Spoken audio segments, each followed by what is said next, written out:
13 तारीख की सुबह एक घटना हुई थी। 13 तारीख की घटना को जो सुबह घटना हुई थी उसमें हमारे समाज के एक लड़के को पीट दिया गया था। उसमें उस लड़के को मारा गया था और जाति सूचक शब्द कहे गए थे। जो महेश जी उन्होंने हमसे कहा था कि ऐसा ऐसा मेरे साथ हुआ है, और मार तो उनकी साफ दिख रही थी, उनकी आंखों में चोट थी, गले में चोट थी।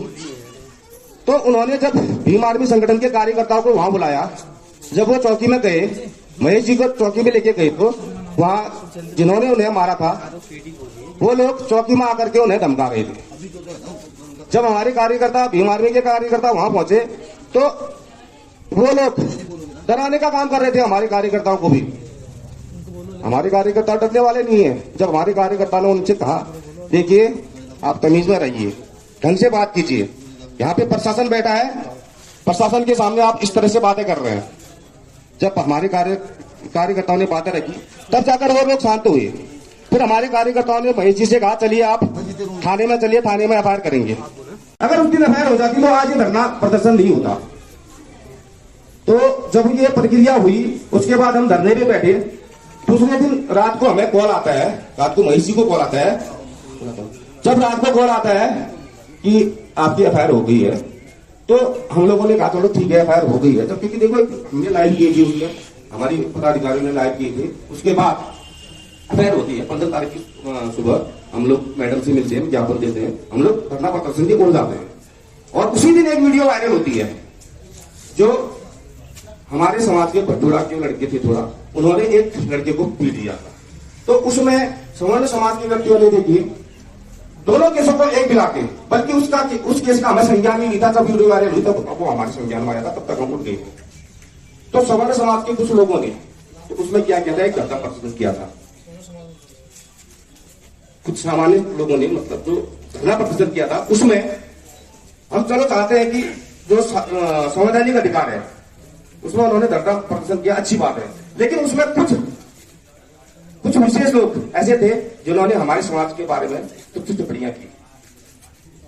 देखिए वो टिप्पणियां हमें गलत लगी और उसी टिप्पणियों के आधार पर हमने आज आंदोलन किया है, जिसमें आप सभी लोग अभी भागीदारी कर रहे हैं, चला रहे हैं। जो इनकी गाड़ियों में रेत डालने का काम कर रहे हैं कौन लोग हैं? वो श्रमिक लोग हैं। ये पूरे श्रमिकों का अपमान है, और ये अपमान हर व्यक्ति का है जो स्वाभिमानी है। जो स्वाभिमानी है, बाबा साहब अम्बेडकर कहते थे अगर अन्याय सहते हुए मर जाओगे तो आने वाली पीढ़ियां गुलाम बनी रहेगी।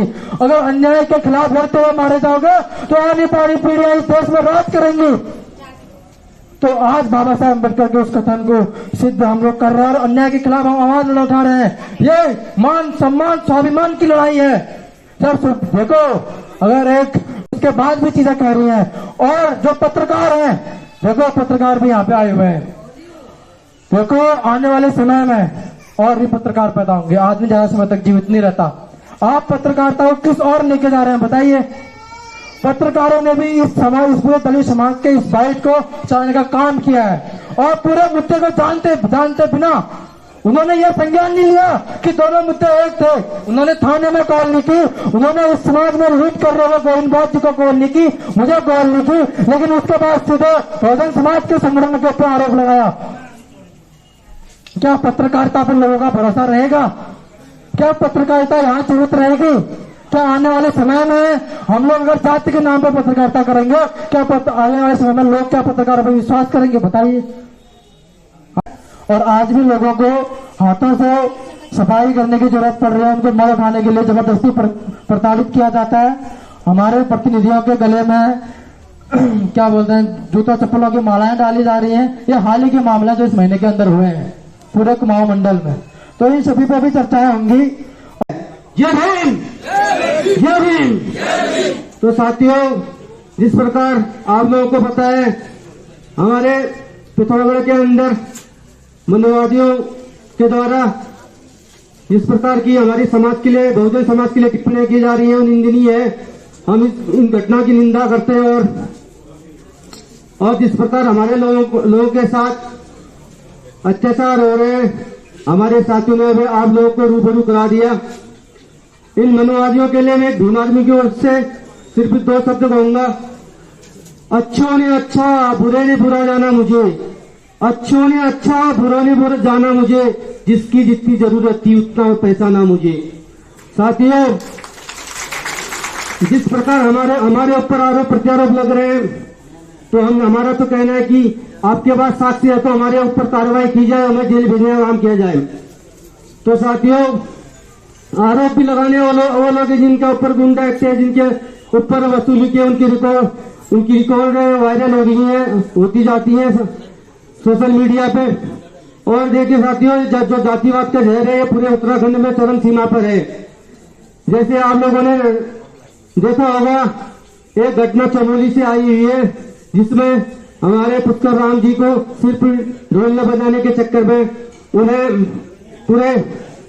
पूरे ग्राम सभा ने उन्हें बहिष्कार घोषित कर दिया और 5,000 रुपए का जुर्माना उनके ऊपर लगा दिया। साथियों, दवा प्रशासन से पूछना चाहूंगा, SC/ST एक्ट में कॉम्प्रोमाइज ना हो, इसकी जिम्मेदारी सीओ महोदय की होती है, जो कानून में लिखा है। अगर इसमें वकील कॉम्प्रोमाइज करवाता है तो वकील का जो बार काउंसिल का लाइसेंस है वो निरस्त होता है। अगर जो इसमें कॉम्प्रोमाइज कराने का दबाव बनाता है उसके ऊपर मुकदमा होता है, तो उसके बाद भी जब कॉम्प्रोमाइज का इसमें नियम ही नहीं है तो कॉम्प्रोमाइज होने का जिम्मेदार कौन है, बताइए।